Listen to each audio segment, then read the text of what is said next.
How's it going, you wonderful people on the internet? My name is Caitlin, and I'm the wonderful Wiccan on YouTube and the Witch of Whispering Oaks. Before I begin today's video, I have two quick announcements. I will try to upload at most 3 videos today. 2 will be the promised educational videos, and one is the daily tarot reading. We'll just have to see how the timing works out with that. Second is, I will be getting my spirit board today, this afternoon. I will record the session, I will record the session, and I will upload that session to YouTube in the morning. Especially after I have to cleanse my apartment, just in case. You don't know what will linger. But today I do want to cover my first video, and it is on the types of hauntings. I will be covering 4 types today. The last type does not really go with ghosts, but it is included more often than not with the hauntings. Okay, so what we are actually going to cover are the types of hauntings and what causes the hauntings, a haunting in general. Okay, so let's begin. What actually can cause a haunting? There are many things for it. For example, the most common is a ghost has unfinished business, which will usually require the help of the living to get it done. Also, it's transformative. Yeah, I can't even read my writing. Oh, it's traumatic or an untimely death, such as a murder, a suicide, or an illness. Then you also have war or another negative event, such as the Civil War. That is often a common occurrence on those Civil War sites. And the last one is kind of like the Here's Your Sign award for ghosts. People don't know they're dead, and they just continue about their daily business. Okay, and the types of hauntings we have are residual, intelligent, poltergeist, and the 4th ties into these because it usually starts as everybody thinking it's a haunting, demonic activity. Okay, to cover the first one, residual hauntings. What is a residual haunting? So it isn't really a haunting, it's more like a playback. Like an event that had been ingrained in the earth that was so negative. It's like nature holds it in because it was such a bad event. Subjects of the residual haunting interact with the surroundings, but not with the onlookers. So, like I said, it's a video, pretty much, except more VR, and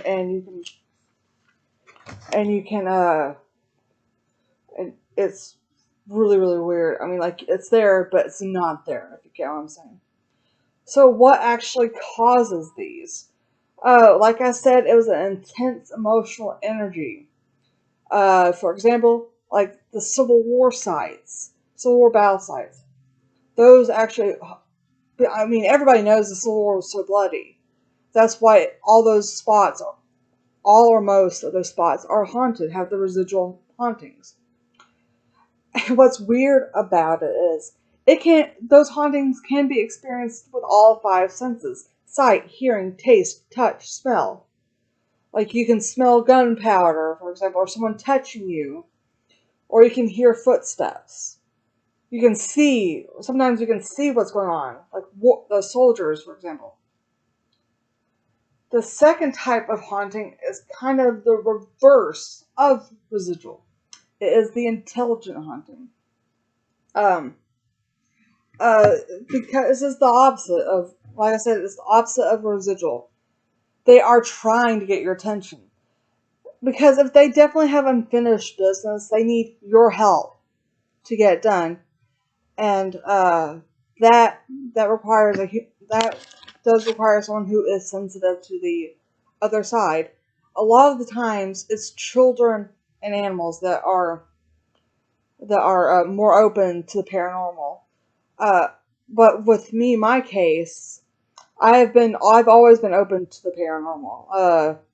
First grade, they I'm not gonna get into a tirade about what my parents decided to do, but because I was seeing nothing but dogs, and dogs in many cultures, including the U.S., are omens.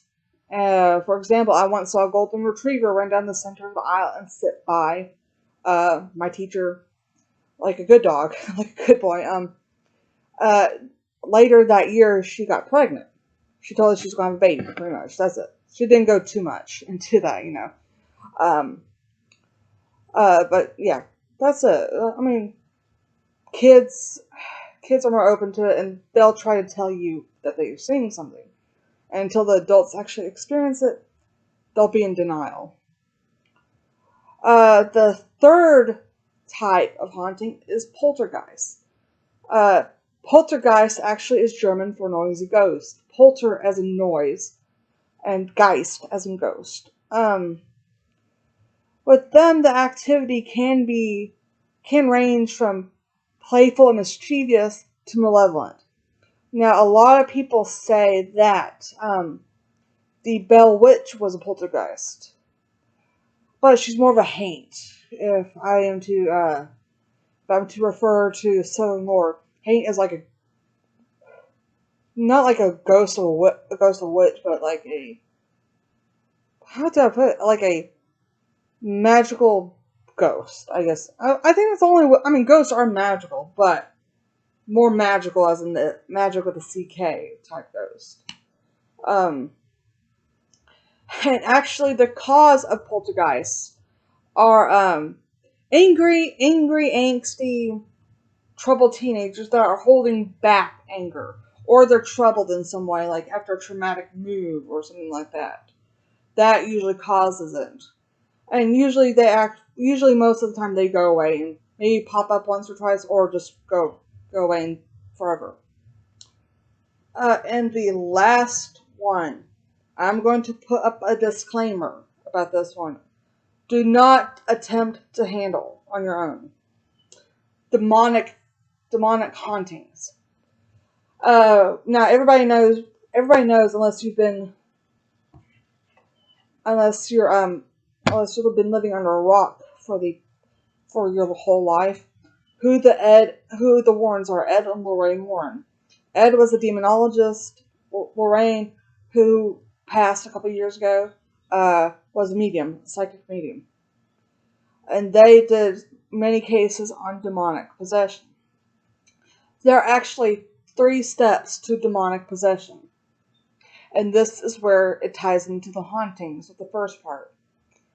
So the first part is infestation and manifestation. So they can infest objects or places like a house, forest, and and as we see in Hollywood, toys like dolls. Um, and the manifestation is when it's referred to haunting. Usually, sometimes you'll hear animal noises, uh, knocking in threes. So like 1, 2, 3. You hear 3 knockings. They are usually doing that to make fun of the Holy Trinity. Then you have scratching sounds.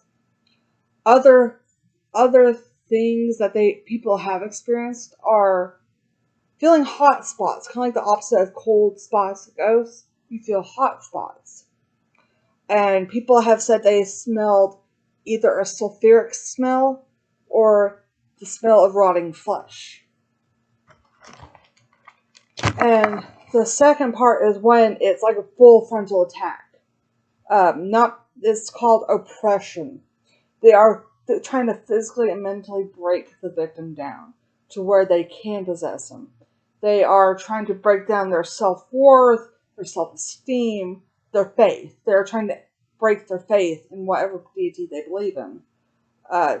Because then that leaves them open.